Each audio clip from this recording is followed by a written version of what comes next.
Gentlemen, thanks to our trustee research wing, the Brain Room. Here's what they told us about the coverage last night. ABC World News Tonight, 0 minutes, Susan Rice. NBC Nightly News, 0 minutes. CBS Evening News, 45 seconds, but it was primarily spent defending Rice. Byron, do you think it's a story they can ignore?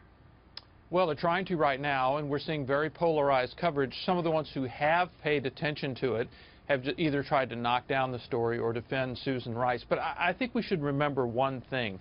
The news coverage is not driving this story. The public officials who are at war with each other are driving this story. We know back in the Obama administration, they actually changed their procedures to make sure they spread this information around so it would get out, the so-called breadcrumbs theory. Now we have the chairman of the House Intelligence Committee going at it, the ranking member there, plus members of the National Security Council.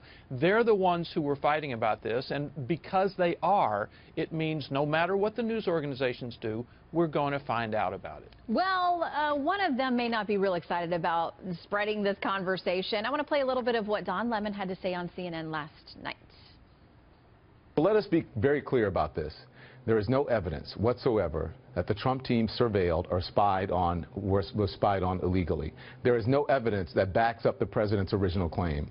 And on this program tonight, we will not insult your intelligence by pretending otherwise, nor will we aid and abet the people who are trying to misinform you, the American people, by creating a diversion.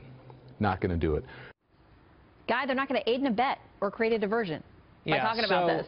I mean, Don is correct that there's no evidence of President Trump's initial allegations specifically about what Obama had done vis-a-vis wiretapping of him, but this is a different part of the story.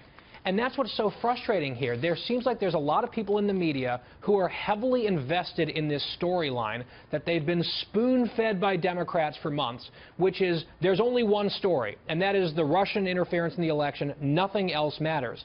Some of us have been arguing, actually, we can and ought to walk and chew gum at the same time. Russia's a big story, but so are the leaks.